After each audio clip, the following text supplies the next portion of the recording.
Assalamualaikum warahmatullahi wabarakatuh. Bismillahirrahmanirrahim. Bismillah, alhamdulillah. Wassalatu wassalamu ala rasulillah Sayyidina Muhammad ibn Abdillah wa ala alihi wa ashabihi wa mawalah. La hawla wa la quwata illa billah. Yang kita cintai dan kita takzimi para alim, para ulama yang saya nggak bisa sebut satu-satu, tapi yang tadi sudah disebut sama Pak Wali Kota. Juga seluruh tamu undangan yang saya juga nggak bisa sebut, yang sama persis sama Pak Wali Kota tadi. Para hadirin wal hadirat yang berbahagia, alhamdulillah. Ini ada dua hal. Hal pertama adalah Muharraman tadi itu. Pak Ketua Panitia yang kalah ganteng sama Pak Wali Kota menyampaikan ada dua hal. Satu, kegiatan ini adalah untuk memperingati Muharram, hijrahnya Rasulullah.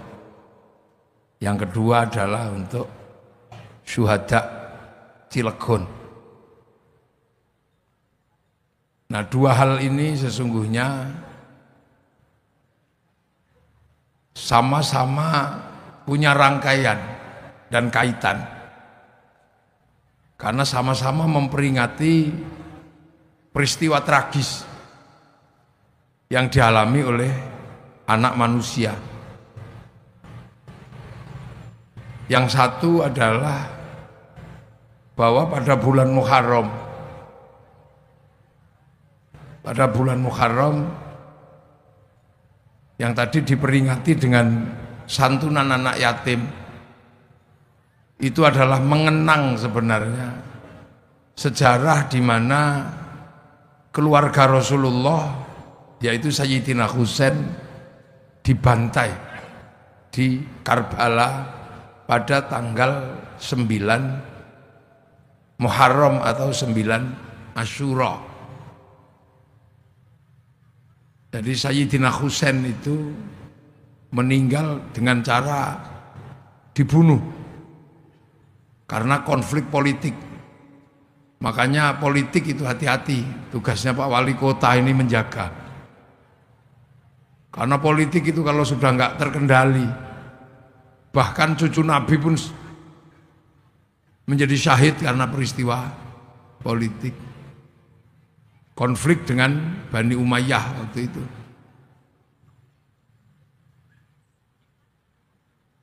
Nah, kebetulan untuk menghindari konflik, Sayyidina Husain itu pulang kampung. Karena Sayyidina Husain itu sudah tidak tinggal di Mekah atau Madinah, tapi tinggalnya di Basrah. Basrah itu ya sekitaran Iran, Irak itu. Karena Sayyidina Husain itu menantunya Raja Rustum, yang dulu di Jawa dikenal dengan sebutan Rustam. Aslinya Rustum. Rustum itu Raja Parsi. Parsi itu ya Iran sekarang itu.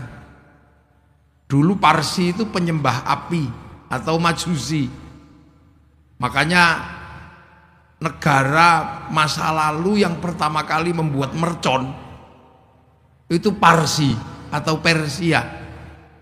Makanya kalau keturunannya pinter bikin rudal itu jangan kaget.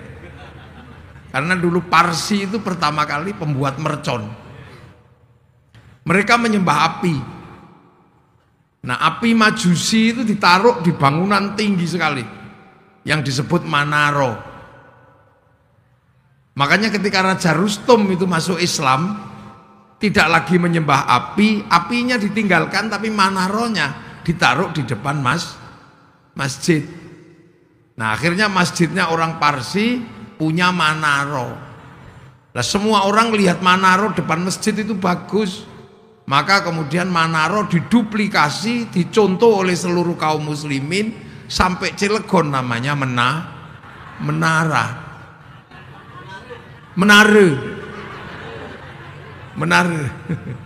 Menara kule. Makanya menare itu sebenarnya adalah sumbangsih peradaban Parsi. Nah, Sayyidina Husain sebagai menantu Raja Parsi terbunuh.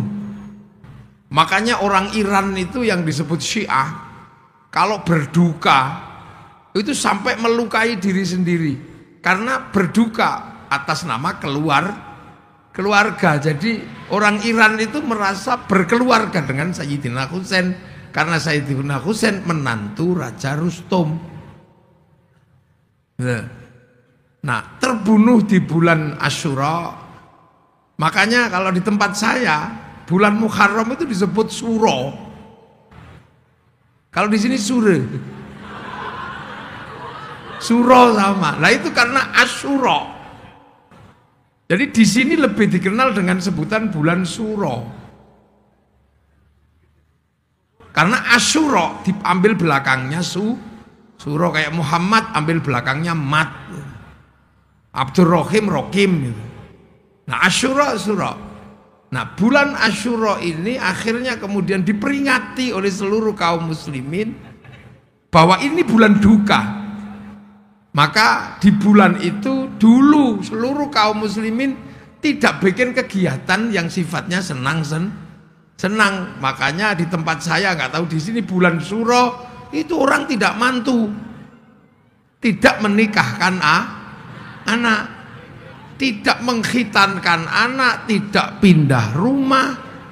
Pokoknya kegiatan-kegiatan yang sifatnya senang-senang dihindari di bulan Suro sebagai bentuk akhlak kaum muslimin berduka terhadap keluarga Rasulullah. Tapi dulu yang suka usil itu Belanda. Nah, Belanda itu bikin cerita baru bahwa orang Islam tidak menantu di bulan Suro kalau di tempat saya karena Nyi Roro Kidul mantu.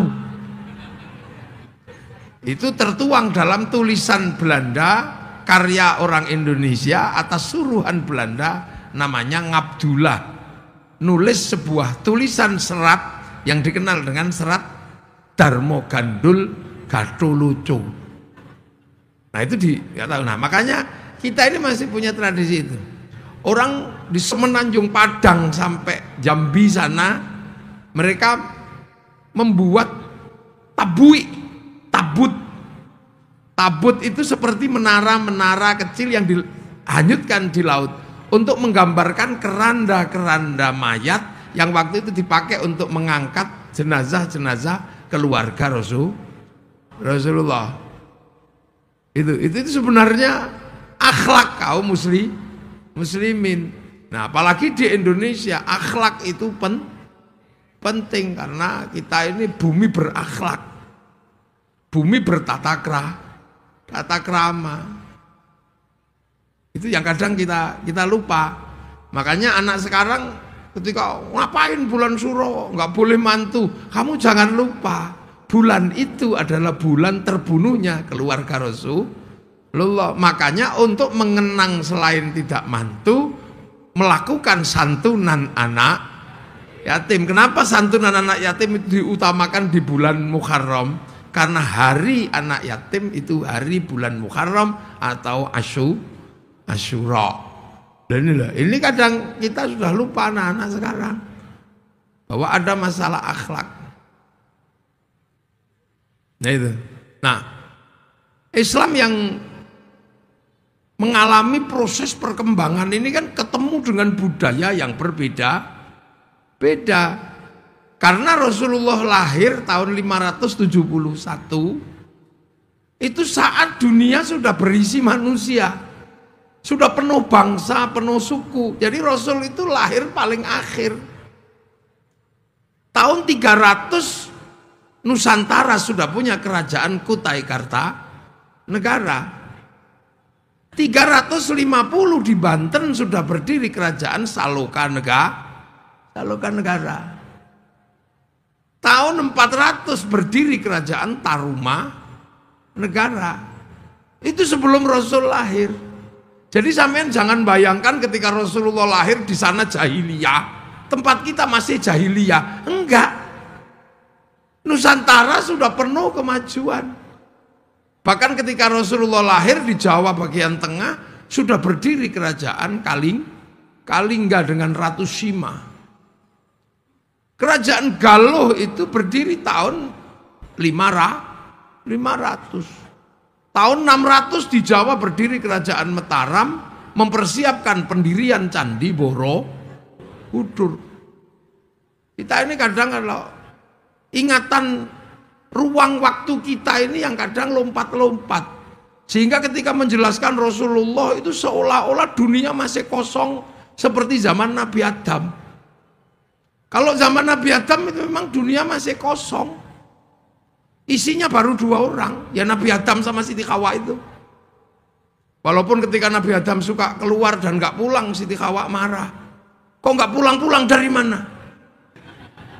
Main ke perempuan mana? Loh dek, kita ini baru 2 orang, belum ada yang lain.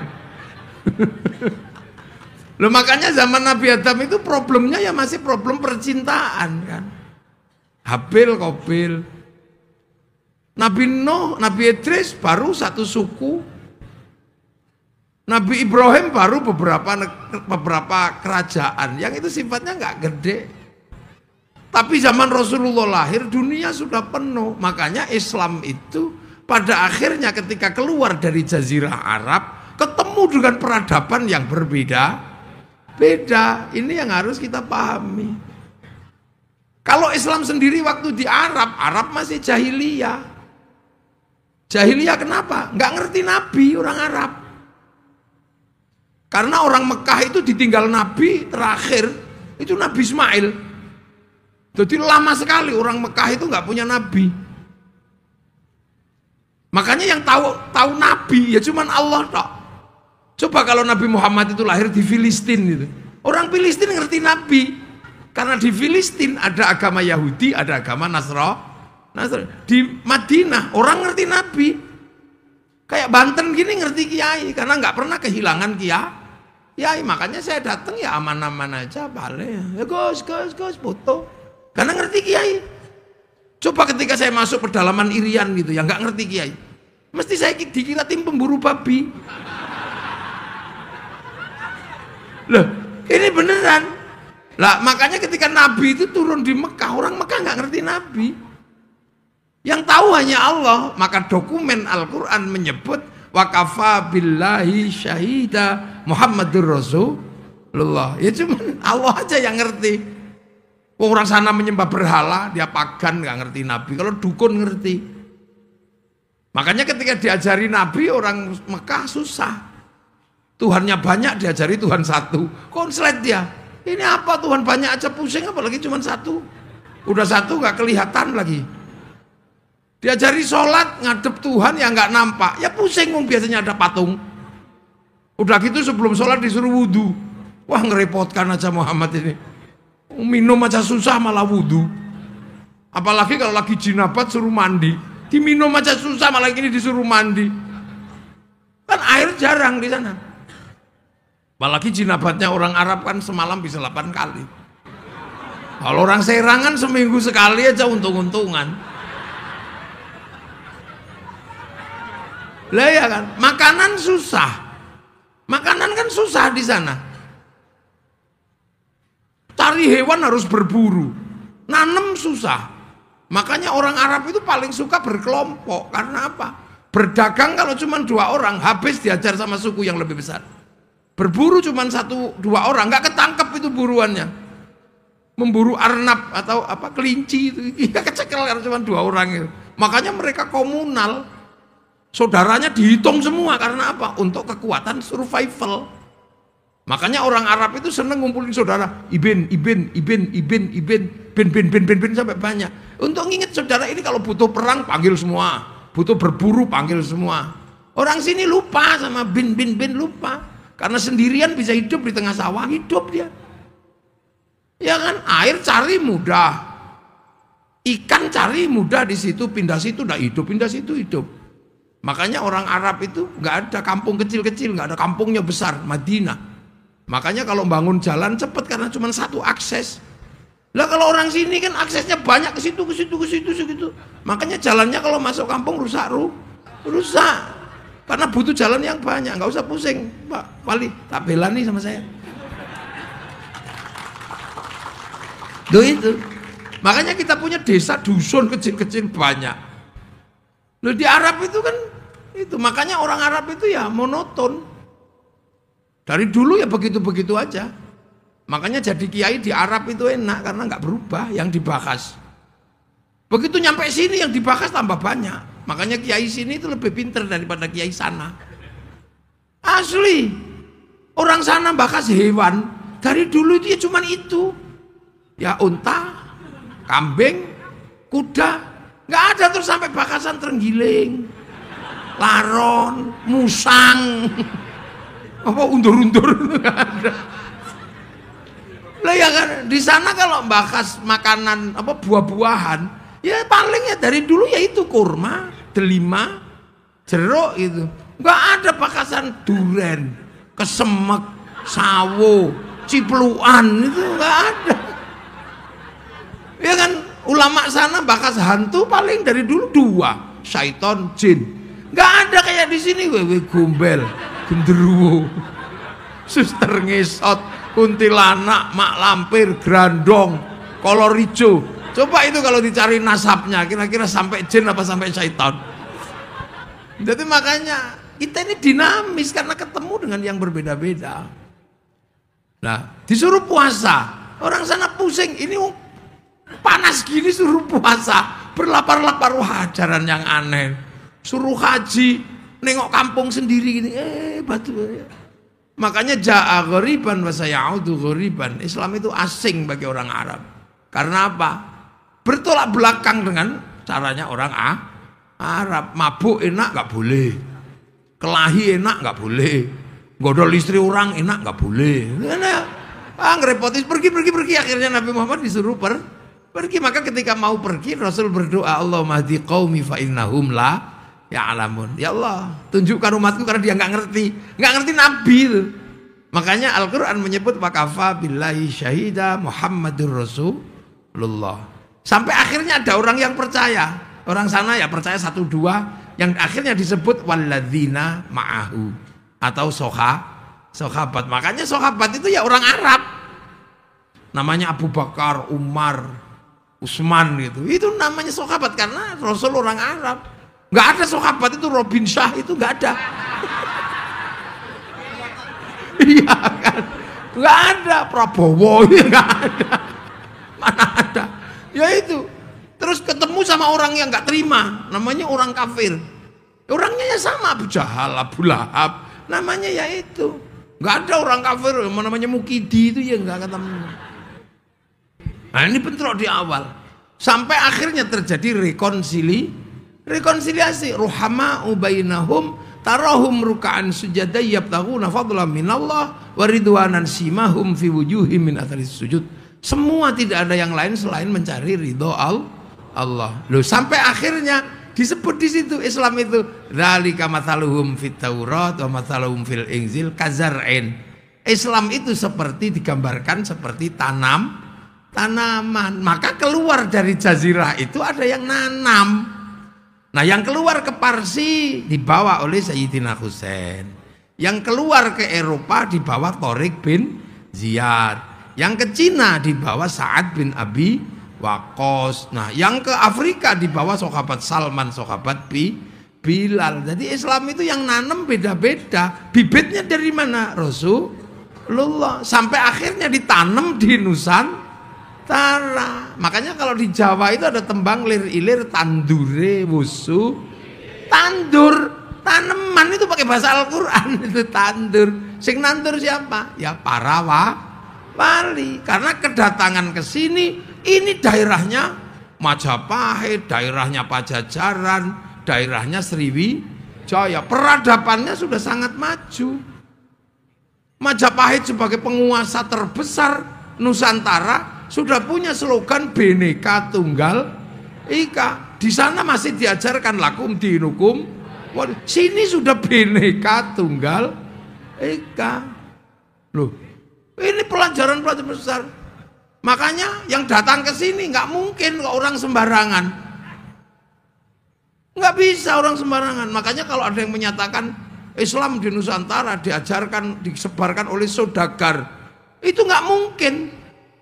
Saudagar itu kalau menurut orang Hindu kastanya Sudra. Sudra itu nggak boleh ngomong agama. Yang boleh ngomong agama itu otoritasnya Brahmana, kasta nomor 1. Jadi agama dari dulu di sini itu kelas 1. Walaupun raja kalah sama Brahmana. Walaupun punya tentara, punya pasukan, kesatria kastanya para raja, nggak boleh ngomong agama. Wisya pegawai, nggak boleh ngomong agama. Apalagi Sudra, petani, pedagang. Mau sekaya apapun petani, pedagang, ya Sudra dia nggak boleh ngomong. Nah di bawahnya ada orang hidup tapi nggak mau kerja, minta-minta tok, namanya paria. Nah di bawahnya paria ada orang hidup tapi nggak mau minta, tak malu, ngutil. Ngentit itu apa? Tapi kecil-kecil, dikit-dikit, itu kastanya kuca. Makanya kalau yang suka ngentit bansos itu kuca.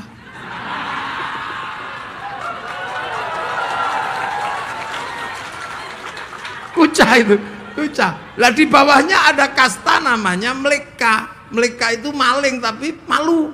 Pakai tutup hitam-hitam, sembunyi-sembunyi. Itu Mleka. Lah di bawah Mleka itu ada kasta Candala, begal, berani gini. Nah itulah untuk ngadepi itu, makanya otoritas Brahmana itu harus dihadapi oleh otoritas Islam yang seperti apa. Kalau Nabi jelas di sana.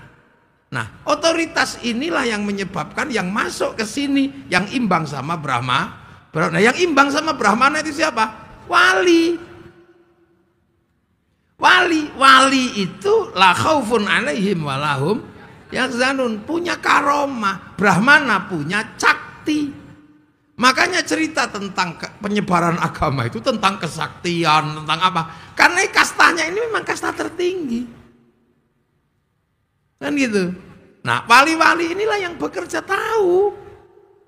Para wali kok ngajarkan Islam dengan cara kekerasan. Orang sini jagonya kelahi. Loh, orang Nusantara itu kalau diajak kelahi, jangan main-main. Negara di seluruh dunia itu pernah punya masa kelam. Eropa ditumpas sama Mongolia. Mongolia ini penumpas Eropa, penumpas Arab, penumpas Cina. Afrika habis semua, dihajar sama Mongolia yang waktu itu apa rajanya namanya Genghis Khan. Akhirnya kemudian setelah menumpas Eropa dan sekitar Cina, Arab, mereka ke sini mau menumpas kerajaan Nusantara. Sasaran utamanya adalah Singasari, tapi Singasari punya hubungan bilateral itu dengan kerajaan Banten, dengan kerajaan Sriwijaya, dengan kerajaan Pajajaran bersama melawan Mongolia.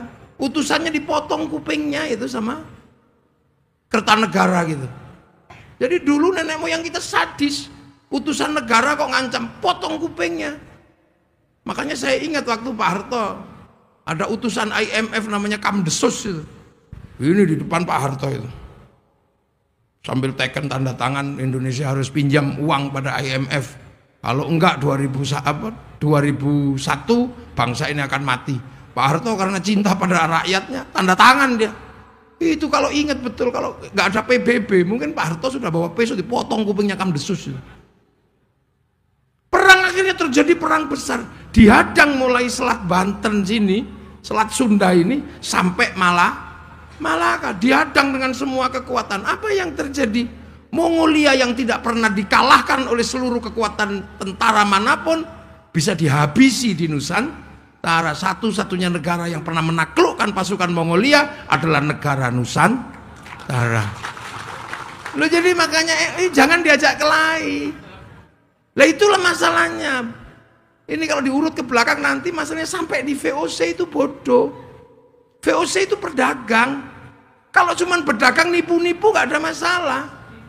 Begitu dia bawa Marsose itu mencoba menekan orang Cilegon, ya potong aja mereka. Geger Cilegon itu karena mereka ngajak kelahi. Coba kalau nggak ngajak kelahi. Aman mereka, dagang gini. Begitu ngajak kelahi, satu tangsi habis diajar sama orang Cilegon. Di Surabaya diajak kelahi, habis di Surabaya. Makanya satu-satunya bangsa di dunia yang merdeka karena perang merebut kemerdekaannya hanya Indonesia. Jadi di Indonesia itu jangan dikit-dikit kelahi. Itu apa itu? Kita cuma diem-diem aja, tunggu aja. Ini. Makanya jangan ngajak kelahi orang sini. Orang sana punya samurai, orang sana punya, sini punya golok, sama aja. Jadi dipikir bangsa ini bangsa ketinggalan, enggak. Cuman kita diajari akhlak untuk diem. Tapi kalau udah keterlaluan, jangan salah, Belanda aja habis. Nah, tapi nanti tak jelaskan belakangan, kita awal dulu ini ya, biar juntrung. Nah, akhirnya para wali ini melakukan pekerjaan bagaimana melakukan pengislaman dengan cara pertanian. Ya nggak mungkin lah orang sini jagonya bertani. Menyebarkan Islam dengan perdagangan, orang Indonesia jagonya berdagang. Jungjung Majapahit, Jungjung Pajajaran itu bisa sampai di di jalur sutra sana, berdagang sampai ke Madagaskar, berdagang sampai ke Arab. Makanya orang sini bawa kopi, begitu dijual di sana disebut Arabica, padahal kopi dari sini. Kopi Cilegon. Di mana ada orang Arab punya kopi? Kalau kurma sih iya. Dia kan kita dagang di sana. Orang di sana tiba-tiba punya rumah kayu besar-besar. Ya dari sini mana ada kayu di sana. Makanya sana itu alat musiknya cuma terbang kecil-kecil kan, teng teng teng teng teng gitu. Kecil-kecil karena kayu di sana cuma segitu gedenya. Makanya mereka nggak punya beduk. Iya kan, makanya akhirnya begitu sampai sini usil karena mereka nggak punya beduk dibid'ahkan. Karena mereka nggak bisa bikinnya kecil-kecil. Kan gitu, beduk bid'ah. Itu gara-gara dia nggak bisa bikin yang seperti beduk. Karena negaranya punyanya kecil-kecil gitu. Kita alat musiknya sudah gamelan di sini. Alat musik kita itu gamelan terbuat dari logam. Eropa itu kayu tali, gitar itu kan kayu dan tali. Arab terbang sama kulit. Kita itu gamelan pakai logam. Artinya hanya bangsa yang menguasai ilmu pertambangan yang maju dan penguasaan metalurgi yang mapan mampu membuat alat musik dari logam. Dan ini nggak ada yang jelasin. Makanya setiap kalau tidak ada kakek kami, kalian masih menyembah pohon. Tunggu dulu Bahar, jangan gitu kamu. Kamu jangan gitu. Loh, kita ini kayak apa gitu. Kalau tidak ada kakek kami nggak merdeka. Memang kakek mau ikut perang kemerdekaan kan nggak juga. Loh, ini kita dudukkan dulu persoalan. Kita ini sebuah bangsa. Kita punya negara. Kita ini nation state. Loh, makanya para wali ketika melakukan pekerjaan bagaimana nanam, orang sering salah paham. Kenapa tidak dengan kekuatan perang? Di sini jago perang mau diajak kelahi. Kenapa tidak melalui jalur perdagangan para? Ini gudangnya pedagang. Dengan jalur apa? Kan gitu. Akhirnya yang dilakukan oleh para wali ya download. Loh, wali itu kan download kerjaannya. Kira-kira apa yang mereka? Ya download. Download kemana? Ke pusat datanya dunia. Dunia ini kan punya pusat data. Punya cloud. Apapun yang ada di dunia ini datanya ada. Orang Yunani menyebut kotak Pandora. Orang Yahudi Nasrani menyebut tabut Sulaiman. Orang Jepang menyebut kantong Doraemon. Nah, kita menyebutnya Lauhil Mahfuz itu kan cloud, pusat data yang Nabi pernah nengok ke sana. Loh, makanya kalau sampean pengen tahu dunia itu gambarnya seperti apa, ya sampean harus download, browsing. Makanya para wali itu kalau pengen sesuatu, browsing, download. Qalu rabbuna Allah tsumma istaqamu tatanazzalu alaihimul malaikah alla takhafu wa la tahzanu. Qalu rabbuna Allah tsumma istaqamu, download gini, ya Allah. Ada yang 3 tahun. Si Abdul Qadir itu download 25 tahun di padang pasir. Pakai wifi-nya Sesiri As-Sakoti. Ya ini dunia. Lu sampean jangan, itu prosesnya di langit ke-7 itu. Ya Allah, download. Makanya wali-wali itu punya paketan besar karena tahu gambarnya, makanya nggak takut apa-apa. Ya Allah, ya Allah, ya Allah, ya Allah. Tahu lah, sampean kan nggak punya, kalau diajak download langsung tidur. Yalah, yalah, yalah, yalah, ya. Makanya kita ini nggak punya paketan. Makanya tadi Yai mimpin tahlil itu sesungguhnya kan proses syar'id. Loh, ini kan proses syar'id, proses tetring tadi itu. Loh, manusia itu seperti handphone. Handphone itu hidup kan karena ada kartunya. Ya kan, kartu itu kan didaftarkan di satelit. Satelit punya program dan paketan. Makanya kartu itu bisa hidup karena menggunakan paket satelit. Tinggal menggunakan provider siapa? Telkomsel atau XL atau Indosat. Semua Indosat itu kan paketannya ngambil dari sana semua. Terus kemudian kita beli paketan, akhirnya handphone kita hidup, terus kirim foto, kirim gambar, kirim apa. Yang penting punya wifi. Lah kalau nggak punya, cari wifi gratis.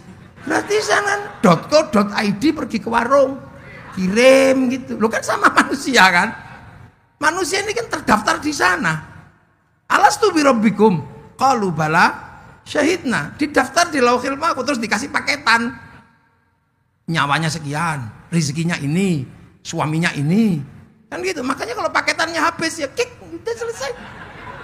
La yastakhiruna sa'ata wa la yastaqdim. Terus akhirnya ini apa? Ruh ini setelah dapat paketan di sana dikirim ke sini, fanfukhur ruh. Terus dimasukin casing. Dimasukin ke raga ini. Raga kan produksi sini. Ya kan? Buatan sini. Tergantung siapa yang buat. Kan gitu, dari makanan orang tuh tua. Makanya kalau diproduksi di Eropa ya casingnya tinggi besar, rambutnya merah. Kalau diproduksi di Arab ya tinggi besar, rambutnya keriting. Kalau diproduksi di Cina ya tembem-tembem sipit. Kalau diproduksi di Afrika ya hitam gosong kayak kopi. Kalau produk Cilegon ya kecil-kecil pesek-pesek begini kan produksi itu. Loh, itu kan sama dengan kartu ini dimasukkan ke handphone mana? Kalau produk Amerika namanya iPhone. Kalau produk Cina namanya Xiaomi. Kalau produk Korea namanya Samsung. Kalau produk Cilegon namanya Oppo. Ya kan casingnya beda-beda. Makanya waja'alnakum syu'uban wa qabaila lita'arafu, tergantung casingnya. Makanya yang produksi siapa gitu ya tergantung. Kalau yang produk pesek ya keluarnya pesek. Tergantung yang produksi. Assemblingnya siapa gitu aja. Kalau yang produksi dan yang assembling cantik sama ganteng, nah ini keluarnya. Lah makanya ruh ini terdaftar di satelit. Makanya nyawa orang itu punya apa? Bisa membawa paketan langit, terhubung sama langit. Makanya sampai jangan macam-macam gitu lah. Seluruh pekerjaan ruhani pasti jejak digitalnya ada di Lauhil Mahfuz. Kayak sampai handphone gini, mau gitu ya ada catatannya, ya bayar. Nah kita juga punya sama. Makanya manusia itu ketahuan apapun karena ruhani terhubung dengan Lauhil Mahfuz. Nah paket Lauhil Mahfuz itu apa? Sholat, Al-Quran, itu kan paketan sana. Turun ke sini di bawah Nabi. Makanya kita bisa juga menerima paketan itu. Tinggal mau paket apa? Kalau paket komplit ya 30 juz. Kalau paket hemat ya Yasin. Makanya ada yang jualan paket hemat namanya Yasinan. Kalau yang paket irit ya Kulhu.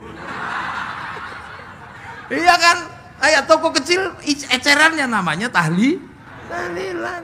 Lah ya tinggal terserah itu paket kecil-kecil ada. Kan itu ada paket khusus untuk kelahi, ada. Ida patostum jabarin.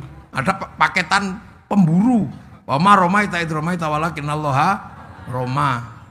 Lah gitu, ada paket cinta. Kalau cintanya ditolak ada paket khusus itu. Innahu min Sulaiman wa innahu bismillahirrahmanirrahim ada. Ada paket untuk istri cerewet, ada. Sumumbuk menumium faumlah. Makanya ada itu sebenarnya paket, itu paket-paket. Nah itu makanya kan kita ini bisa kirim kan, kirim Fatihah, kirim sesama kartu. Maka orang-orang itu bisa kirimi doa, kirim Fatihah kalau punya wifi. Nah kalau nggak punya wifi, ya cari wifi gratisan. Wifi-nya siapa? Wifi-nya Nabi, wifi-nya wali. Namanya apa? Tawasul itu kan cari wifi gratisan. Makanya kalau cari wali hati-hati. Jangan sampai walinya ini tidak terverifikasi, repot sampean. Nah itu makanya akhir-akhir ini ribut kan. Tiba-tiba ada pasar wali baru. Wali kita kan Syekh Abdul Qadir Al-Jilani, Syekh Hasan Sadili, Syekh Bahauddin An-Naqsyabandi, Imam Ghazali. Ini kan terverifikasi. Kartunya apa? Karyanya ada, saksinya ada, hidupnya terdaftar. Nah sekarang yang ada kan pasaran wali-wali baru yang kita kadang pusing sekarang. Ada wali bisa Isra Mi'raj 70 kali gitu. Loh, ini harus diverifikasi karena kita paling suka menggunakan wifi gratisan. Ya kan, ada wali bisa memadamkan api neraka. Ini Rasul kalah lama-lama ini. Nah ini makanya pentingnya di situ. Karena kita paling suka pakai wifi gratisan. Terus kita kirim. Pertama pasti kita kirim pakai providernya Nabi. Provider utama ila hadratin Nabiyil Mustafa by name by address. Loh ya kan. Wa ila jamil anbiya, kita nggak tahu namanya, nggak tahu alamatnya saking banyaknya. Tapi begitu wa ila jamil anbiya wal mursalin jelas by name by address. 25 kan? Adamun Idrisun Nuhun ma Sholeh wa Ibrahimu kullun muttaba. Lutun wa Ismailu Ishaqu kadza Yaqubu Yusufu wa Ayyubu kadza Syuaibu Haruna wa Musa wal Yasa Dzul Kifli Tawudu Sulaiman taba Ilyasu Yunusu Zakaria Yahya Isa wa Thaha Khatimun Taqaya. Jelas. Setelah itu wa ila jami'il anbiya wal mursalin wal ulama wasyuhada wassolihin, kita nggak tahu namanya. Itu. Terus wa ila jami' auliyaillah, kita juga nggak tahu wali itu siapa dan di mana. Apalagi kalau minal masyariq ila maghribiyah, dibelah dan timur belahan barat, fi barriha wa bakhriha, di daratan di lautan. Daripada kita pusing mikirin itu siapa aja, serahkan sama koordinatornya. Wa ila hadrati sultanul auliya Syekh Abdul Qadir Al-Jilani. Baru kemudian kita kirim wa ila abaina ummahatina masyayikhi kita nggak tahu itu siapa aja. Apalagi wa nakhususun ila jami'i syuhada geger Cilegon. Ini siapa aja. Nah, udah deh. Baiklah jami'il muslimina wal muslimat al ahya. Waduh, yang hidup ini lagi ngapain? Mau kita kirim jangan-jangan lagi bilyat. Jangan-jangan lagi apa? Lu al amwat kita nggak tahu itu by name by addressnya alamannya. Al-Fatihah tetring share it bet itu sudah. Wah nggak nyampe. Lu kata siapa? Jangankan Fatihah, sepak bola aja nyampe. Loh, sepak bola itu kan yang nonton cuma satu orang di Qatar sana. Piala Dunia nyoteng satu orang aja, sama dia dinaikkan ke oleh satelit, dibagi ke seluruh dunia, namanya siaran langsung. Bagian semua walaupun nggak usah ke sana.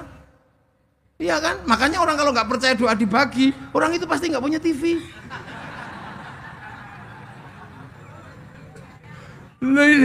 Jadi roh kita ini terhubung sama Lauhil Mahfuz, maka jejak digitalnya ada semua, sama itu ada. Ngerasani orang ada. Makanya nggak usah khawatir kalau mau dimatiin sama malaikat. Ini gimana caranya? Sherlock. Apa di Sherlock gitu kan? Di Sherlock gitu cuma kena sampean, kick langsung di on off, kick selesai. Selesai itu. Ini kan teknologi. Nah, makanya para wali-wali itu kalau pengen memakai sesuatu dia download. Ini gimana caranya? Kan gitu. Nah, wali-wali menghadapi problem yang berbeda sudah dengan yang di sana. Ketemu suku yang banyak, ketemu bangsa yang banyak. Kan gitu. Ketemu agama yang berbeda. Nah, itulah maka para wali nanam pelan-pelan. Ketika baru ditanam, ya makanya menggunakan bahasa sini. Di tempat saya ini ditanam di sini, mestinya saya ini syaikhun, ustadzun. Begitu ditanam di kampung sana dikasih nama kiai. Kiai itu bukan cuma manusia, ada kebo Kiai Slamet, ada tombak Kiai Pleret, ada keris Kiai Sengkelat, kiai. Tilmidun muridun santri tanam di sini. Allah pangeran atau Sang Hyang. Sholat sembahyang pakai nama sini. Kan gitu ya, karena awalnya itu Maka ya datang belakangan ya ikut aja di situ namanya sama. Walaupun barangnya beda. Kayak yang datang pertama ke sini Honda, sampai sekarang pinjem Yamaha ngomongnya Honda. Hondamu apa? RE King. Honda kok RE King? Yang datang pertama Aqua, ya apapun merek botol minuman ya Aqua. Ya kayak sekarang lah, dulu yang pertama datang itu Softtek. Maka seluruh pembalut kan namanya Softtek, mesti beli Softtek gitu. Yang datang pertama Sarimi, maka Indomie mie sedap pun tetap Sarimi. Yang datang pertama Sanyo, walaupun Shimizu tetap Sanyo. Makanya kalau lebaran gak usah marah ibu-ibu itu. Begitu kasih makanan, kongwan. Dibuka rengginang. Loh itu konsep kazar'in, konsep menanam. Yang penting nanti kita uji apakah tanaman ini akhraja syat'ahu fa'azarahu fastaghlaba fastawa 'ala suqi yujibu zurra'a liyaghidhu bimul kufar. Ditanam, loh makanya ditanam. Tanaman-tanaman ini ya Hayyu ya Qayyum, ya mungkin ada yang ya kayuku ya kayumu. Robil alamin, robil ngalamin. Orang di sini suruh pakai jubah, ya nggak bisa, wong nanam padi. Maka jubah sebagai baju syar'i dipotong. Potongan syar'i namanya syar'un. Orang sini nggak punya huruf ain, punyanya monggo potong syar'un tadi sarung, saruan jadi sarungan. Makanya orang sini fleksibel, nggak usah ribut persoalan celana cingkrang. Kalau pengen cingkrang, linting yang agak tinggi. Walau mau panjang, plot rokno ndak apa-apa. Sederhana, nanem kok. Makanya orang sini biasa aja. Nanem sholat, ya yang sabar. Orang sini tempatnya dingin, enak. Zuhur dipanggil, ya nggak keluar. Tunggu aja sampai selesai itu zuhur. Makanya dulu kiai kalau adzan zuhur setengah dua, setengah tiga. Allahu Akbar, Allahu Akbar. Sambil nunggu Robbana ya Robbana zalamna anfusana. Sampai berkali-kali nggak ada yang datang. Ada satu datang malah rokokan depan masjid. Ya kiainya sabar waktu itu proses nanem awal. Akhirnya kalau di tempat saya bang capek ya tombo hati. Bang capek ya nambah niatinnya dewe kan ya. Kalau udah nggak tahan baru diuruki anjang aja baru jerandal datang.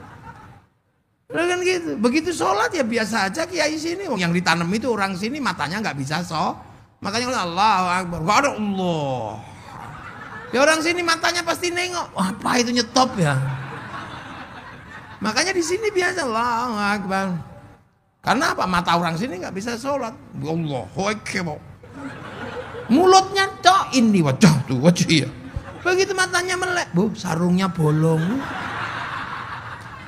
Kalau pilkada, bu, pendukungnya Pak Robinsa, Pak Prabowo.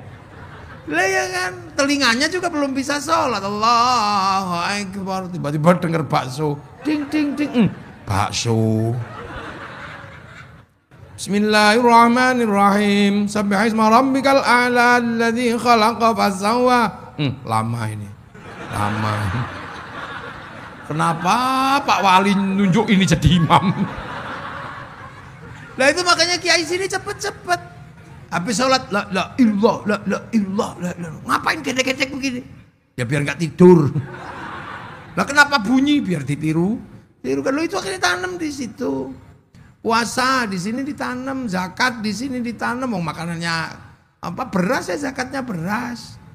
Makanya di sini tuh jenggotan ya nggak mesti ditanam jenggot banyak, nggak usah. Wong ras sini rasnya mongolo itu ras mongolo itu jenggotnya nggak utuh paling 12. Nah kalau ditanam utuh ya kayak oyote utuh. Makanya orang sini nggak itu. Hal-hal seperti itu tuh biasa aja. Karena itu persoalan tempat berbeda. Puasa ya ditanam dengan cara sini. Orang sini suka tidur gitu ya sudah. Kalau malam pakai tuk-tuk sahur. Capek kelamaan ya sahur enggak sahur sakarepmu. Iya kan? Nah ketika tidur gak bangun-bangun kiainya nyuruh santrinya beli mercon. Karena Islam sholat apa puasa bisa tegak kalau ada mercon karena bangun. Maka polisi sama tentara gak usah ribut kalau bulan Ramadan ada mercon. Itu bagian dari cara kita merespon biar nggak tidur. Nah gitu. Nah belajar mercon aja nggak boleh, apalagi bikin roket. Ya jadi kalau kita perang nanti tentara aja yang perang. Karena kita nggak punya kemampuan untuk bikin roket. Oh mercon aja nggak boleh. Jadi malilah rakyat ikut membela negara. Lah iya Pak, wong gawe mercon ndak boleh. Gimana kita caranya? Lah iya kan? Rakyat bikin mercon nggak boleh, belajar bikin pelintengan nggak boleh. Begitu waktunya perang ya nanti siap-siap. Udah deh tentara sama polisi aja yang sudah latihan. Kita bikin mercon palsu aja nggak boleh. Nah itu. Habis puasa halal halal ya karena kita komunal biasa ini. Haji, orang Mekah suruh haji, ya enak wong Ka'bahnya di depan mata. Sini antrian 40 tahun, Pak. 50 juta, nyicil ayam itu nempelkan gambar Masjidil Haram, aku besok ke situ gitu. Begitu sudah dapat pendaftaran, latihan di alun-alun Cilegon, Ka'bahnya apa? Triplek. Labbaik Allahumma kacan gitu. Ya kan, begitu waktunya haji diantar ke Pondok Gede bareng-bareng, ke asrama haji bareng-bareng. Yang pergi haji ke asrama, yang nganter belok kebun binatang Ragunan. Wah itu cara kita untuk nanem. Makanya jangan kemudian cara nanemnya nyontoh yang lain-lain, wah bubar itu. Ini kan semua pengen contohlah kami. Yang orang Arab Wahabi, contoh cara Wahabi. Itu kan cara kamu di sana. Contohlah kami orang Yaman, lah kamu di sana ribut aja nggak selesai sampai hari ini. Cara Suriah perang di sana. Cara Afghanistan pakai celana cingkrang, di sana urusan jenggot tembak. Sini kan nyaman kayak begini, rukun semua. Yang ngaji ini kan beda-beda. Ini dipikir sama semua, ya enggak. Wong lagi ngaji juga ada yang ngeslot.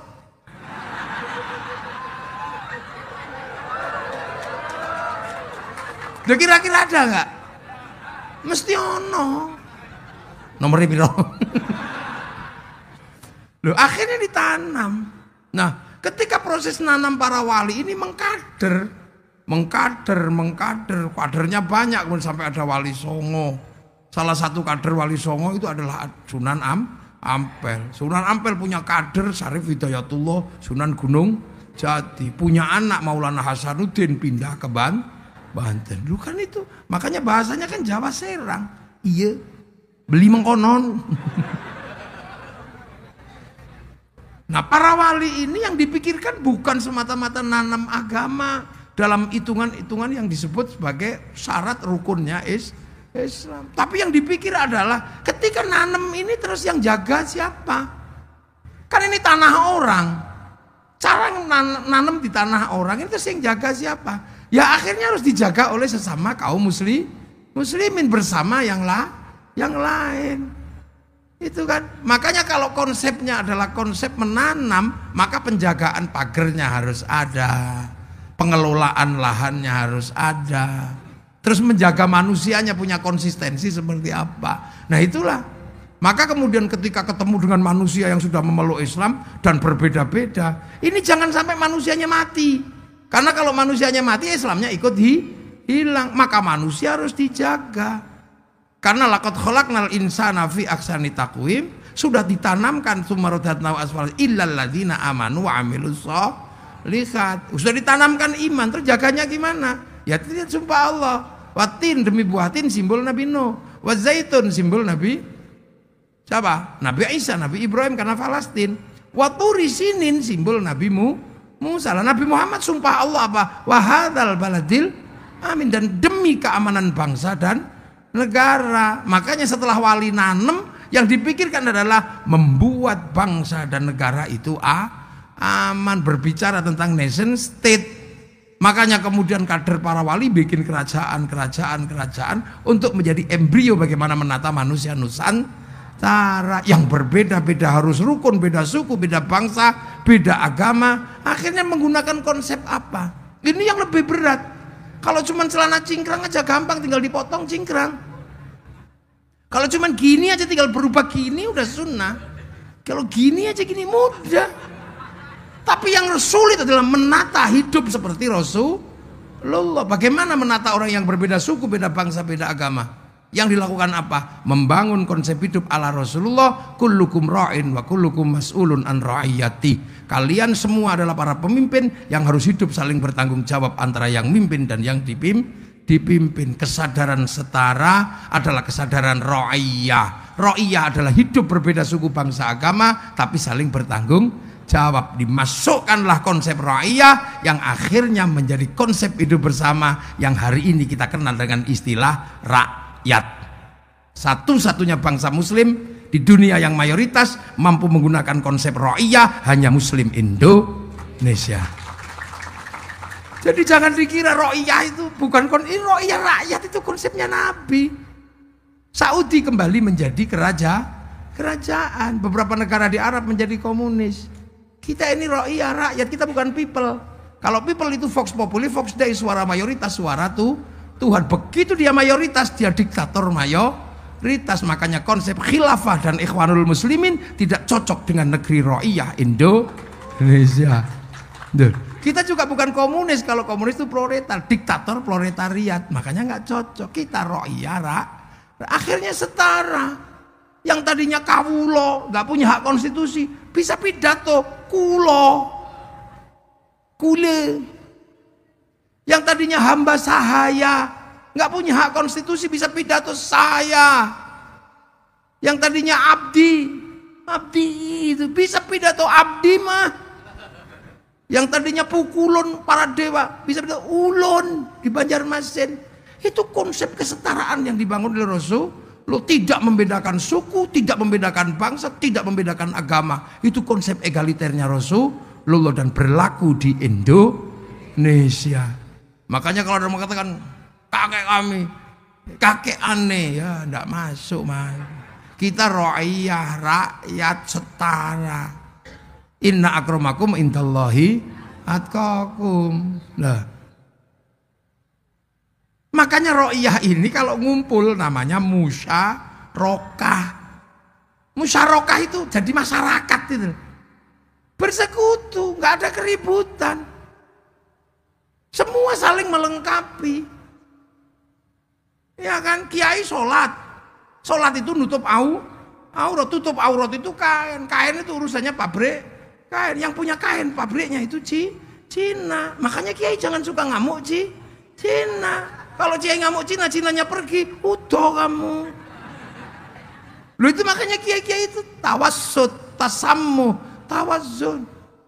Kita wudu sholat itu loh, pakai keran sekarang, pakai sanyo, yang bikin mas pion. Ibu-ibu itu cantik seperti itu pakai apa? Bedak Perancis, skincare. Kalau bedak Cilegon bubar, Pak. Beras ditumbuk ya blonteng semua. Duh. Konsep musyarakah ini luar biasa susah ditanamkan. Loh makanya kita haji pakai bank. Kalau kita urut bank itu punyanya Bank Devisa New York. Musyarakah.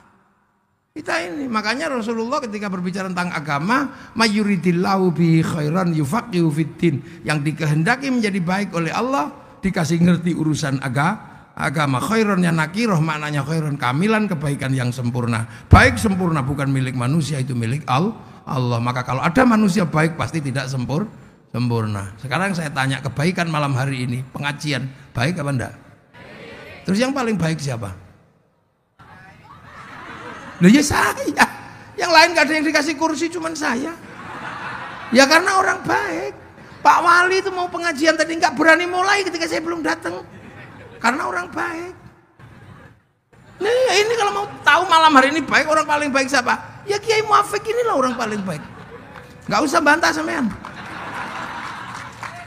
Loh, tapi saya nggak boleh ngaku paling baik. Karena saya baik di sini diundang sama Pak Wali Kota.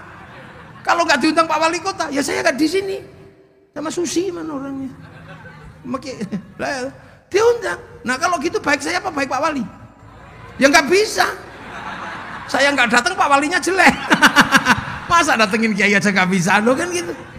Jadi baik itu baru saya sama Pak Wali bisa ribut sampai 7 hari nggak selesai itu. Apalagi kalau sampean ikut-ikutan. Yang baik ya kami Kiai. Nah kenapa? Kami mau datang. Kalau nggak ada yang datang ini bukan pengajian, Mak. Cek sound. Ayo. Ini kita di depan mata kita ada contoh kebaikan itu nggak bisa sempurna karena manusia itu kebaikannya bersifat nakirah. Terus kalau tiba-tiba tukang soundnya iseng, yang baik saya Kiai. Lah kenapa? Soundnya tak pateni bubar gitu ya. Itu walaupun kadang lupa. Ya itu. The sound itu kan beresiko. Kalau yang undang wali kota pengajian ya pengajian.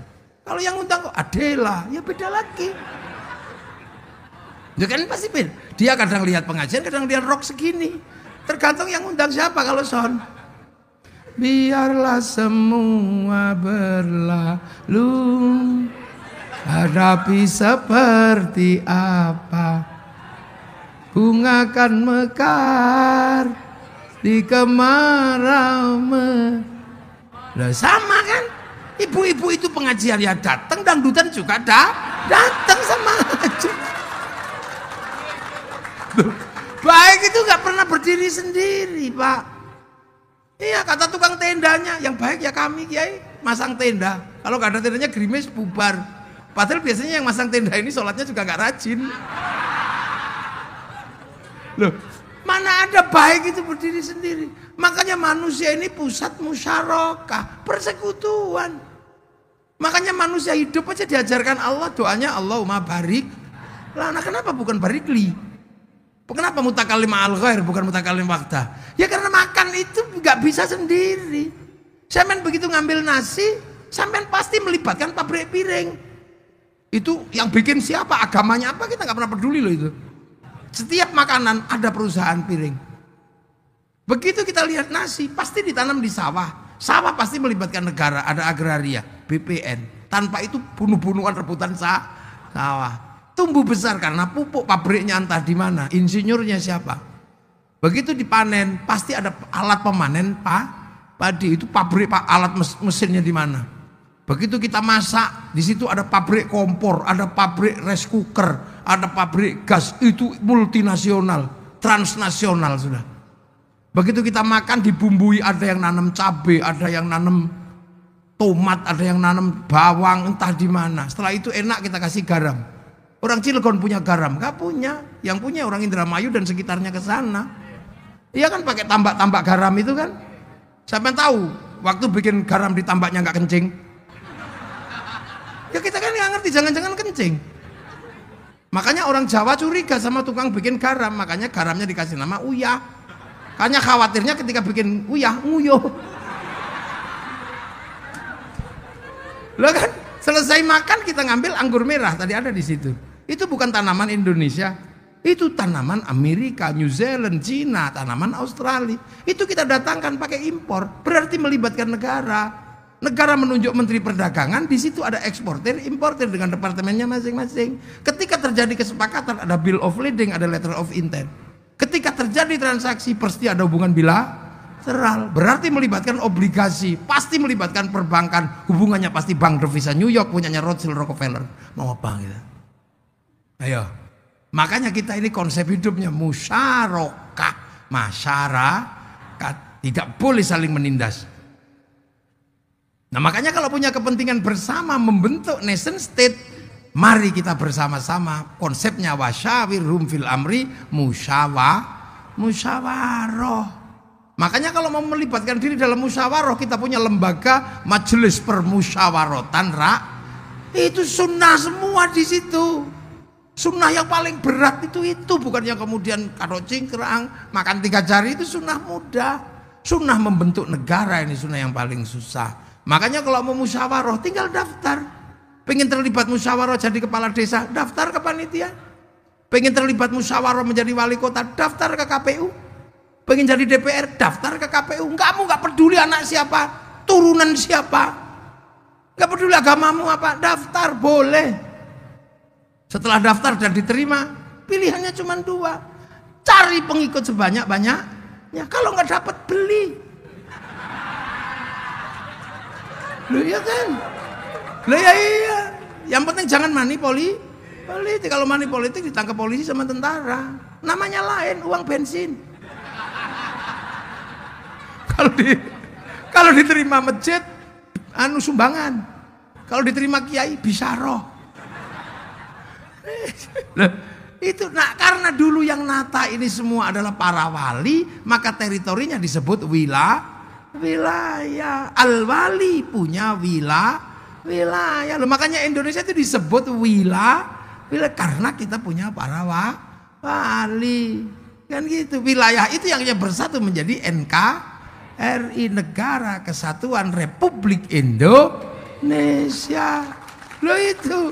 Makanya nyaman. NKRI itu nyaman karena konsep ro'iyah, musyarakah, musyawarah, wilayah. Hasilnya NKRI itu apa? Arab satu bangsa pecah puluhan negara, Cina satu bangsa pecah puluhan negara, Afrika satu bangsa pecah puluhan negara, Eropa satu bangsa pecah puluhan negara, kita puluhan bangsa, suku dan agama mampu bersatu dalam satu negara kesatuan Republik Indonesia. Makanya begitu wilayahnya ini wilayah para wali, maka semua bergerak untuk apa? Menjaga wilayah. Maka ketika wilayah ini dikuasai oleh orang-orang asing dari Belanda, semua melakukan perlawanan. Di Makassar, Sultan Makassar melakukan perlawanan. Di Banten, Sultan Ageng Tirtayasa melakukan perlawanan. Di Jawa, Pangeran Diponegoro melakukan perlawanan. Di Cilegon, Geger Cilegon melakukan perlawanan. Siapa mereka? Penerus para wali, ulama Toreko di sini dulu itu. Makanya Belanda berani mengatakan Inlander yang melakukan pemberontakan di Cilegon adalah ulama Toreko. Qadiriyah Naksaban. Dia itu tegas di sini. Belanda menyebut itu. Begitu Belanda menyebut Toriko Qadiriyah Naksabandia, tiba-tiba mufti Batavia namanya Usman bin Yahya mengatakan memang Toriko itu sesat. Dan kalau melakukan pemberontakan itu namanya gurur. Karena dia adalah muftinya Belanda. Tambah kencang perlawanan Belanda karena apa? Ditopang oleh fatwa mufti Batavia. Loh, kalau tiba-tiba kita merdeka karena perjuangan kakek aneh, kakekmu di mana? Orang pemberontakan Banten aja kalian malah menghabisi ulama-ulama Cilegon. Ini saya baca panjang, Pak. 94 saya sudah baca itu. Sejarah Geger Cilegon, tapi judulnya bukan Geger Cilegon, pemberontakan petani Banten, yang nulis Profesor Dr. Sartono Kartodirjo. Maka akhirnya penelitian itu diteruskan oleh Martin Brusines, melakukan penelitian, meneliti Toreko di Indonesia. Itu judulnya apa? Tulisannya adalah Tarekat. Itu luar biasa. Akhirnya hasil penelitiannya dibukukan di sini lewat penerbitan namanya Inis tahun 93, 94, 95. Loh, itu jadi keras di sini dulu. Toreko disesatkan. Ketika Belanda hanya mengatakan bahwa ini ulama Toreko, maka kemudian yang punya fatwa bahwa Toreko itu sesat, ya mufti Batavia itu. Habib Usman bin, ya datanya masih ada. Itu kerjasama dengan Senok Nugronya atau Syekh Abdul Ghaffar. Loh, ini kan kita masih punya sejarah. Ya sudah, kalau itu masa lalu ya sudah. Abu Lahab ya tetap Abu Lahab. Nggak usah dibikin Abu Lahab itu pahlawan. Bahwa persoalan Rasulullah ketika ngimami sholat gak pernah baca surat Al-Lahab, gak ada masalah. Kenapa? Karena Ikrimah bin Abu Lahab sudah menjadi makmumnya Rasulullah. Yang gak enak loh. Tabbat yada bilahabi wa tabb. Ikrimah itu di belakang Rasulullah, makanya Rasul gak pernah baca surat Al-Lahab. Ini kan tiba-tiba ada orang yang mengatakan bahwa Utsman bin Yahya adalah pahlawan. Nanti dulu, mufti Belanda kok jadi pahlawan itu gimana? Tuh gitu lah. Loh, makanya saya sarankan nanti mesti dibikinkan ini perlawanan luar biasa. Ini penerus para wali. Dan itu para syuhada. Syuhada itu nggak mati. La taqulu lima yuqtalu fi sabilillahi amwat bal ahyaun. Syuhada itu masih hidup. Makanya ketika masih hidup dan kamu nggak ngerti, nggak usah. Ada yang kamu ganti makamnya, ada yang kamu ganti namanya. Demi apa? Demi kepentingan bahwa kamu pengen punya sejarah di Indonesia. Gak bisa begitu. Makanya siratal mustaqim ada siratal ladzina an'amta. Alladzina itu banyak orang. Makanya kita hari ini bisa begini. Itu yang mati banyak, Pak. Kita punya Indonesia itu ada orang yang memang mati. Jadi itu bukan hadiah kayak Singapura, ada yang mati. Sekarang misalnya merah putih itu murah, 15.000 dapat. Tapi dulu menegakkan merah putih mati. Menegakkan merah putih itu mati. Makanya orang Jawa Tengah kalau menegakkan merah putih biar gak ditembak, taruh dalam rumah. Biar Belanda gak curiga, tiangnya dikasih tebu. Biar gak curiga, tiangnya dikasih pisang. Biar gak curiga lagi, tiangnya dikasih kelapa. Biar gak curiga, tiangnya dikasih padi. Masih curiga, besok datang bawa tumpeng sama ingkung makan. Kata Belanda, oh cuma mau makan aja ribet.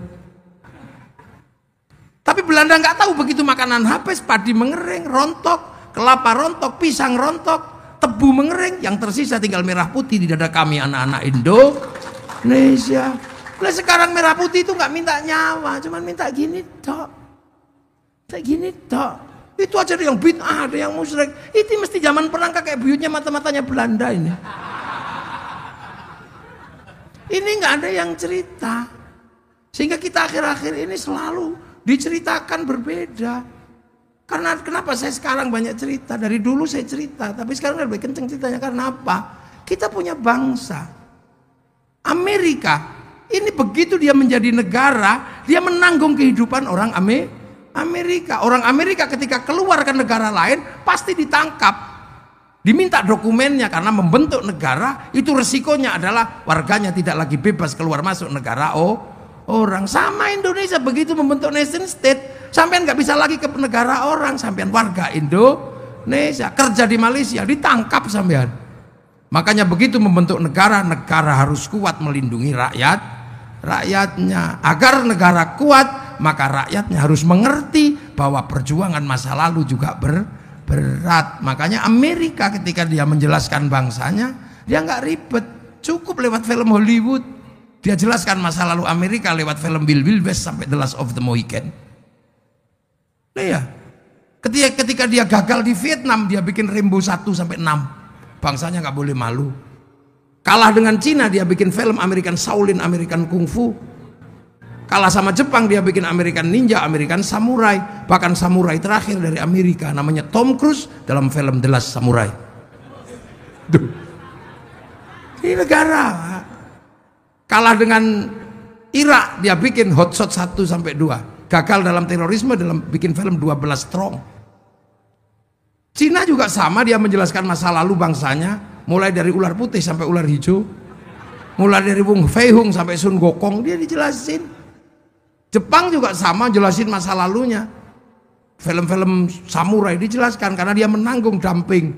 Dumping itu pasar dalam negeri lebih mahal daripada pasar luar negeri. Semangat Bushido dibangkitkan. Makanya dia film samurai dijelaskan di mana-mana. Apa yang terjadi dengan anak-anak kecil? Bikinkan Samurai X. Untuk menjelaskan konflik Tokugawa dan restorasi Meiji, bikin Samurai X dengan tokohnya Rurouni Kenshin. Malaysia mulai menjelaskan masa lalunya kepada anak-anak bangsanya. Malaysia diserahkan kembali kepada si Upin dan si Ipin. Dia tidak boleh, si Upin ini masa depan Malaysia, dia harus tahu fundamen Malaysia tidak mungkin bisa dipisahkan antar suku, antar bangsa. Maka kemudian masa lalu Malaysia yang berisi anak-anak India, si Upin dan si Ipin dikenalkan dengan Jarjit. Dia nggak boleh lupa ada anak-anak Cina, kenalkan Mei Mei. Dia nggak boleh lupa ada anak Indonesia, kenalkan Susanti. Itu cara mereka. Kita nggak lagi. Kita selalu membanggakan cerita orang. Merah putih kalah dengan bendera Iya, Filistin itu memang harus merdeka. Tapi setelah merdeka punya tugas Filistin itu satu rukun. Fatah sama Hamas jangan ribut. Kita kenapa dulu dijajah Belanda begitu lama? Karena kita nggak rukun. Tapi begitu satu bangsa, satu nusa, satu tanah air kita rukun. Baru bisa mengusir. Itu kan kita mesti ngajari dia rukun. Kita ini sekarang punya apa saja kayaknya lebih suka punya orang lain. Punya rambut hitam di merah-merah. Akhirnya jadi LKMD. Londo kok mengendasi. Itu iya. Punya ayam gede dikit, ayam Bangkok. Ya, di tempat saya yang asli tinggal gula Jawa. Jambu Bangkok. Sementara bangsa yang lain sudah membangun. Korea itu membangun masa depan bangsanya melalui meja makan sama air mata. Namanya drakor. Begitu drakor diterima, makanan Korea diterima, industri semua itu, Pak. Makanan Korea itu berapa triliun yang dia dapat dari situ. Potongan rambut Korea berapa yang dia dapat dari situ. Saya generasi ini, maaf ini Pak Wali Kota, ini generasi ini mesti generasinya Noah ini. Ariel kayak gitu kan. Saya ini generasi rock. Zaman rock saya ini. Ya, tahun 91 Metallica melakukan konser besar di Moskow. Konser besar di Moskow. Penontonnya 6 juta orang. Bahkan konser 6 juta orang kalah sama BTS. BTS-nya Korea sekali konser yang nonton 100 juta orang, daring lewat HP. Saya hitung dalam 1 tahun konser mereka menghasilkan 2.500 triliun masuk ke Korea. Duit kita masuk ke sana diam-diam. Kalau dulu ngambil punya orang, jarah, menggunakan senjata. Sekarang ceng ngambil dari tempat kita. Mark Zuckerberg pemilik Facebook, pemilik WhatsApp, bayar 200 triliun diambil dari negara kita setiap bulan. Terus apa yang kita mau pasarkan ke seluruh dunia? Ini bangsa dan negara. Ini zaman digital, gak zaman analog. Dunia sudah berubah, ayo kita mikir. Makanya saya selalu menyarankan gitu. Pemda punya patung besok. Pemda Cilegon bikin patung di depan kantor wali kota. Yang utuh bersih. Ada rambutnya, ada patung manusia. Terus sampai hitung. Biar tahu manusia yang terbaik itu apa yang sudah terjadi. Begitu manusia punya rambut, yang satu mikir pabrik topi. Asetnya triliunan di situ dari pabrik topi. Ngelihat manusia punya rambut, yang satu mikir pabrik semir, triliunan. Yang satu mikir bikin gunting. Yang satu mikir bikin peditok. Obat kutu. Yang satu mikir, ini manusia, ini industri. Cilegon ini semua digerakkan oleh manusia. Pabrik Krakatau Steel kenapa? Karena manusia pengen punya bangunan. Dia nambang dan segala macam. Ini industri semua. Begitu lihat muka orang, yang satu bikin celak penghitam muka, alis. Yang ke bawah bikin alis lebih panjang, hidup panjang. Itu maskara. Triliunan aset dia. Ayo, begitu lihat pipinya kusem, bikin blush on. Iya kan di sini skincare. Lihat muka, hidungnya kurang panjang. Bikin apa yang di TV biar sending. Situ pokoknya.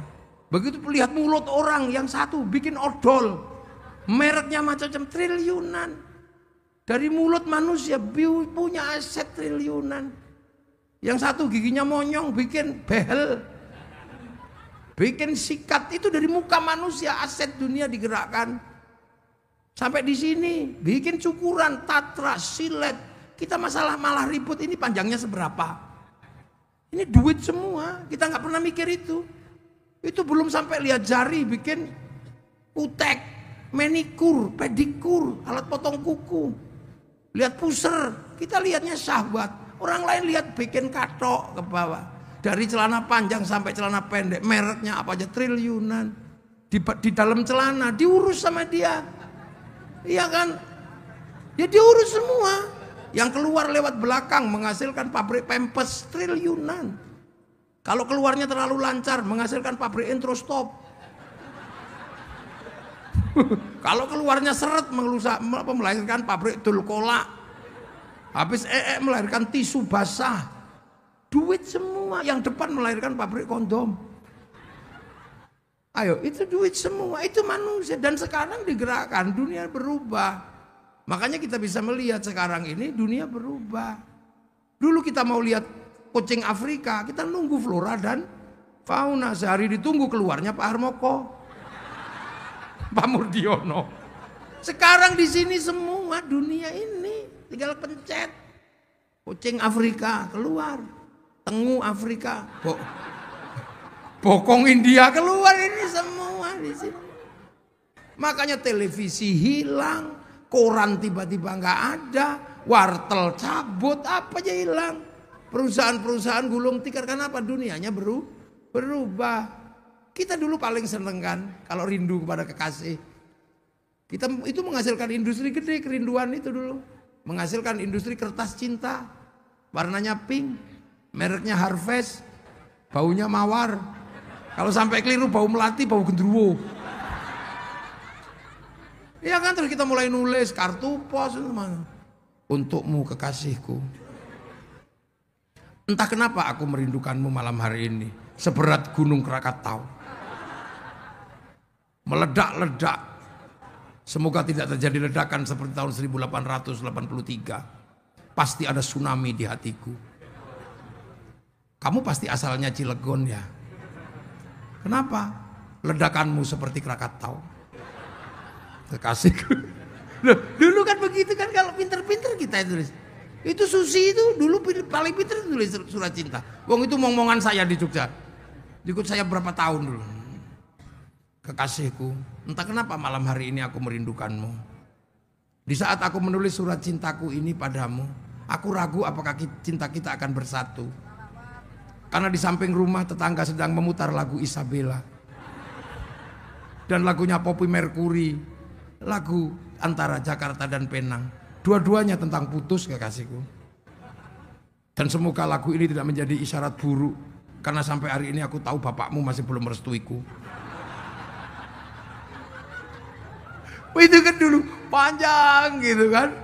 Aku tahu malam hari ini kau pun merindukanku, karena kata rembulan kau dan aku sedang duduk di bawah sinarnya yang sama. Kekasihku, sebelum aku pergi aku masih mencium bau tubuhmu. Karena perpisahan itu kau tandai dengan menyentuh ujung hidungku. Di situ ada bau hand body. Miniko. Panjang gitu, panjang gitu. Kekasihku, kau jangan lupakan aku. Aku tahu ini demi masa depan kau, aku dan anak-anak kita nanti. Cendrawasih burung irian. Terima kasih dan cukup sekian. 4 kali 4 16. Sepat tidak sepat Arab dibalas. Ya itu industri semua loh itu ya nggak. Begitu kita selesai nulis, kita pergi ke kantor pos cari perangko. Template no. Tahu-tahu hilang gitu aja lu. Kemana? Karena sekarang cinta tiba-tiba menjadi lebih mudah. Tinggal kita. Terus kalimatnya juga nggak panjang, mah. Saya kira. Makanya sekarang cinta ini kaku, nggak pinter merayu, makanya mudah putus. Loh ya, ini dunia baru, udah nggak seperti dulu. Kita nggak kebayang percepatan dunia dalam 20 tahun seperti ini. Ya, Cilegon dan segala macam akan menghadapi fase itu. Sekarang tentara pensiun, ya kan, tentara pensiun. Irak itu infanteri nggak ada, sudah perang sekarang dengan Israel itu pakai tombol aja, cing. Kalau sudah gitu perempuan juga bisa perang, udah kayak gitu. Nama tombol malah lebih akurat ternyata. Jadi yang menceti tombol di Iran itu perempuan semua, karena perempuan lebih akurat dan lebih tenang. Makanya perempuan itu kalau udah sadis bahaya, tenang dia. Lu sopir-sopir truk besar di Freeport itu sebagian besar perempuan, tenang. Loh ya, makanya saya itu teman-teman JP3M, saya punya nyai, istri saya itu kalau nembak titis karena tenang. Saya tanya, kenapa kamu bisa setenang itu kalau menembak sana? Karena aku udah terlatih sulit menembakmu.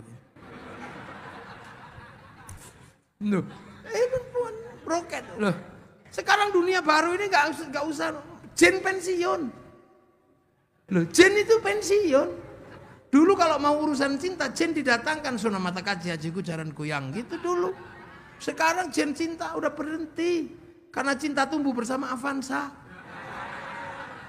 Lo perempuan kan rasional, daripada kemenyan mending Avanza, daripada bau kemenyan mending bau knalpot. Lo iya kan, lo Jen pensiun. Saya ini biasanya kalau bulan Suro, bulan gini itu banyak yang datang. Yai minta ilmu pukulan, biar pak langsung pingsan. Kok nggak ada ini orang datang lagi. Ternyata mukul orang itu sekarang 60 juta. Pak, di visum 60 juta. Ayo, makanya para jawara ini, saya ini juga tukang kelahi dulu, tapi begitu sekarang saya belum kelahi, Banser udah maju duluan. Jawara udah maju duluan, nggak jadi saya. Loh, dunia berubah, kursus-kursusan habis. Dulu kalau ibu-ibu ini diundang wali kota mantenan gitu, bingung cara dandannya. Datanglah ke salon, sekarang tutorial make up artis. Selesai. Dunia baru. Siapa yang mengambil itu dia akan menguasai dunia. Tapi apa yang terjadi? Bahwa bangsa dan negara harus kita jaga. Kalau Cilegon menjaga dengan darah, dengan air mata, geger Cilegon, kita akan jaga bangsa dengan persatuan. Era itu sudah, itu makanya itu yang disebut pahlawan. Kalau kita sekarang lahir di era itu, mungkin lari kita.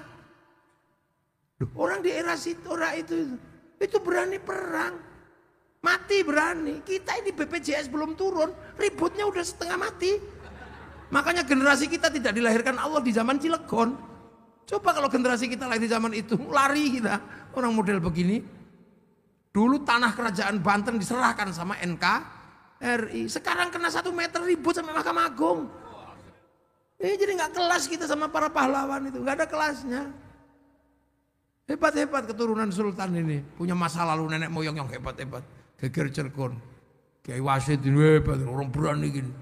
Bukan tentara, bukan apa, jawara berani. Karena apa? Demi hak mempertahankan wilayah. Makanya kita nggak boleh lagi dijajah sama atas nama apa aja. Kita Indonesia. Nah itulah maka kiai-kiai itu jaga persatuan. Kiai itu ngurusnya agama, maka agama dijadikan alat pemersatu. Doa, yang lain sudah sendiri-sendiri kalau doa. Kalau kiai berdoa masih bareng-bareng menjaga persatuan doa. Kiainya yang doa, santrinya yang amin, amin, amin, amin, amin. Kalau kepanjangan amin, kiainya paham. Walhamdulillahirabbil alamin. Begitu yang doa tambah banyak diajak ke alun-alun Cilegon, namanya istighosah. Semua terlibat mulai dari bakul bakso, bakul soto, seluruh rakyat terlibat, kerukunan terjaga, roda ekonomi berputar. Yang lain udah sendiri-sendiri. Solawat, kita persatuan, yang lain udah nggak solawat. Kita masih solawatan sendiri-sendiri. Yang suka dangdut, ya Rasulullah salamun alaik, ya. Yang suka orang Jawa ya Nabi salam alaika, ya Rasul salam.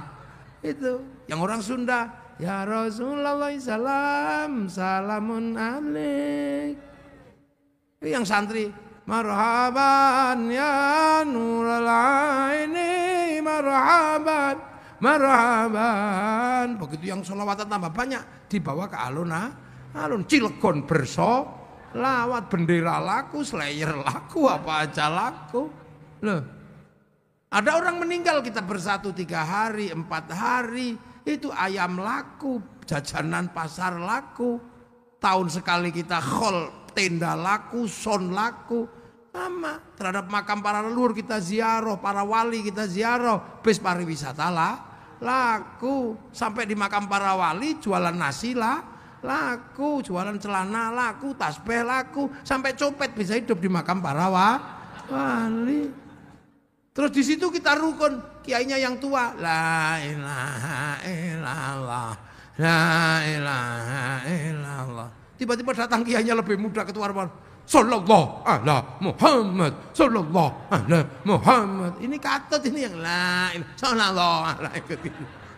Rombongan satu bis lagi datang, ibadallah, rijalallah, aghizuna liajlillah wa kunu'a lana lillah zanaqdha bifadlillah. Ini enggak pernah ada yang ribut, gantian, yang enggak beda-beda. Yang satu datang bawa speaker tok, speaker kecil itu, rombongan dari Cilegon ditunggu di bis, ini enggak ribut. Itu.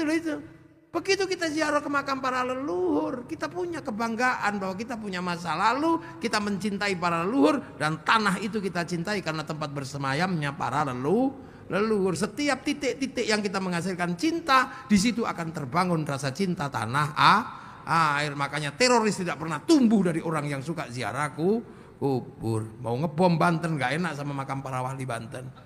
Mau ngebom Surabaya gak enak sama Sunan Ampel, maka tukang ngebom pasti gak suka ziarah kubur. Maka kalau nyari teroris jangan cari di tempat-tempat orang yang suka ziarah kubur. Lu kan enak. Dan agama itu otoritas tertinggi. Orang kalau sudah ngomong agama, ya cuman Tuhan yang bisa menghentikan. Makanya kalau orang ngomong agama hati-hati. Makanya cara kiai biar orang itu hati-hati kalau ngomong agama. Karena ada tempat yang orang sudah tidak bisa berani ngelawan. Karena kiai itu dibagi dua. Ada kiai sakti, kiai kurang sakti. Kalau saya ini kiai kurang sakti jadi bisa diinterupsi. Kiai yang paling sakti itu siapa? Kiai kalau sudah khutbah Jumat. Enggak ada orang berani itu. Kalau sudah ittaqullah, enggak ada orang berani. Makanya biar gak ngawur disuruh pegang tongkat sama baca teks. Akhirnya ketika baca teks ya ittaqullah, ittaqullah. Ya kan sopan dong baca. Begitu teksnya gak ada, tongkatnya masih lumayan. Ittaqullah. Begitu tongkatnya gak ada, saudara Robinsah ya gitu. Saudara Adi Prabowo, saudara Jokowi. Ya itu karena gak ada tongkatnya lagi. Makanya kalau mencari tempat-tempat yang kucur-kucur itu cari ke masjidnya pasti nggak ada tongkatnya. Iya Pak polisi Pak tentara cari aja nggak ada tongkatnya. Kok nggak ada kok grogi ini mau jawab ini. Karena kayaknya masjidnya sudah banyak. Itu awal. Jadi ini bukan persoalan syariat, bukan nggak ada. Wong khutbah itu nggak pakai tongkat ya nggak apa-apa. Pakai tongkat ya cuman 5 syayikhim karena tuanya ulama harus ada tongkat dan biar tenang. Ini lah. Cara kita jaga bangsa dan negara. Jadi geger Cilegon itu sesuatu yang kita bisa baca sebagai sebuah kronik sejarah bahwa ya di zaman itu rangkaian para wali ini memang punya kekuatan untuk melakukan penjagaan wilayah. Itulah. Tapi kalau mau lebih detail nanti kita adakan seminar, kita undang Profesor Anar Gonggong atau apa. Biar jelas karena geger Cilegon itu sesuatu yang luar biasa. Makanya kalau bisa dibikinlah monumen gitu, monumen geger Cilegon. Biar anak-anak nanti tahu. Kan gitu. Pak Wali dianggarkan monumen geger Cilegon itu apa ini iki loh. Nanti narasinya ada di bawahnya tokoh-tokohnya. Karena kalau enggak susah. Loh Islam itu mengajarkan seperti itu. Makanya Islam punya titik-titik di mana menengok masa lalu. Loh haji itu kan menengok masa lalu. Nabi Ibrahim ketika membuka Makkah, mencari Ka'bah itu, mencari awwala baiti wudi'a lin-nasi alladzi bi Bakkah mubarakah, terus berdoa Rabbana inni askantu min dzurriyyati biwadin ghairi dzi zar'in 'inda baitikal muharram Rabbana liyuqimus sholata faj'al afidatan minan nasi tahwi ilaihim warzuqhum minas thamarati lam yashkurun. Itu menyisakan tapak kaki dikenal dengan maqam Ibrahim. Nabi Ismail membantu dikenal dengan nama Khidir Ismail. Siti Hajar dengan Sofa Marwah, tempatnya Siti Hawa sama Nabi Adam dikenal dengan Jabal Rahmah. Kita tengok ke sana. Makanya kalau ke Jabal Rahmah nggak boleh pakai topi karena zaman Nabi Adam belum ada pabrik topi. Kenapa kita nggak boleh pakai simpak? Karena zaman itu belum ada jualan katok. Suruh nampak tilas jinjit. Islam itu menghargai masa lalu. Makanya Nabi Muhammad tidak pernah lupa kama sholaita ala sayyidina Ibrahim, kama barok ta'ala sayyidina Ibrahim walladzina ja'u min ba'dihim yaquluna rabbana ighfir lana wa li ikhwanina alladzina sabaquna bil iman. Surabaya punya tugu pahlawan, Jogja punya tentara pelajar, Cilegon punya tugu geger Cilegon. Harus punya, ini pusat perjuangan. Orang-orang yang merelakan darahnya yang disebut syuhada itu harus ada monumennya. Di Mekah monumen Uhud, monumen Badar. Sampai sekarang masih ada. Lagi sampai jangan sampai lupa bahwa estafeta NKRI salah satunya adalah syuhadanya orang Cilegon. Tanpa syuhadanya orang Cilegon, mungkin Banten juga akan menjadi negara yang paling yang masih berada di dalam cengkeraman ketakutan pada Belanda. Tapi begitu Cilegon bergerak, seluruhnya bergerak sampai akhirnya menjadi peristiwa-peristiwa yang kita kenal dengan Hari Pahlawan 10 November apa. Itu jangan dilupakan ya. Saya minta satu aja nanti dirikanlah. Setelah kita adakan seminar apa terus geger Cilegon, kita bikin apa tugunya seperti apa. Dan itu baru. Kita bikin tugu apa-apa. Enggak usah terus ini musyrik, enggak usah. Orang tugu kita bikin selfie sekarang. Ya, peta-peta itu semua punya sejarahnya. Ya, amma ba'du. Ini baru mukaddimah. Loh kalau kiai ngaji kan kalau pembukaan selesai kan amma. Saya tadi udah sama batu belum? Lah ini baru amma. Batu jadi ini baru selesai mukadimah, ini baru pembukaan. Lah ya kan. Jadi kita ini ya Allah. Makanya kita ini punya Pancasila, punya ini. Ini karena apa? Dari masa lalu yang tersusun ini. Kita menjadi punya masa depan. Ya, nanti kapan-kapan kita lanjutkan lagi. Anggap aja ini mukadimah dulu. Nanti kita lanjutin kapan-kapan lah. Saya akan datang ke sini lagi kalau sudah punya tugu. Kalau belum punya tugu nggak ke sini saya. Nah, ya, untuk mengingat itu, ya semoga semuanya barokah.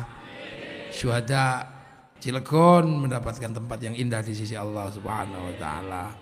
Ya, Bapak Wali Kota, Wakil Wali Kota dan seluruh stakeholder, Bapak Ketua DPRD, semuanya diberikan kekuatan untuk memimpin Cilegon menjadi sebuah kota masa depan yang menjadi penopang dari negara kesatuan Republik Indonesia. Al-Fatihah.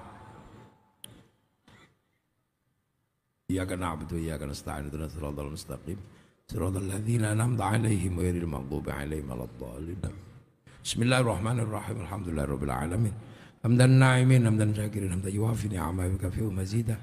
Ya Rabbana lakal hamdu kama yanbaghi li jalali wajhikal karim wa 'azimi sultanik. Allahumma aftah alaina futuhal arifin bihikmatika wa sirra rahmatak wa dzakkirna wa nasina rabbil ya Allah ij'al auladana dzurriyyatina talamidana ahlil ilmi ahlil khair ahli ibadal muslimin iman. Ya Allah hasil maqasidana maqasidana al-akhirah wa li abaina ummahatina wa masyayikhina wa jaddatina jil masyayikh wa nakhussu sala jami' syuhada Cilegon ya Allah. Allahumma ighfir lahum warhamhum wa'fu anhum. Allahumma la tahrimna ajrahum wa la taftinna ba'dahum wa lahum. Allahumma ij'al qabrahum radhan min hadhil jinan. Allahumma ij'al qabrahum min rahmatir Rasulullah bihaqqi man yarju rabbika radiyatan mardiyah fadkhuli fi ibadil jannati rabbana atina fid dunya hasanah wa fil akhirati hasanah wa qina adzaban nar. Sallallahu alaihi sayyidina Muhammadin walhamdulillahi rabbil alamin. Bisirril Fatihah. Iyyaka na'budu wa iyyaka nasta'in ihdinas siratal mustaqim siratal ladzina an'amta 'alaihim ghairil maghdubi 'alaihim waladdallin. Amin. Assalamualaikum warahmatullahi wabarakatuh. Allahumma shalli ala sayyidina Muhammad.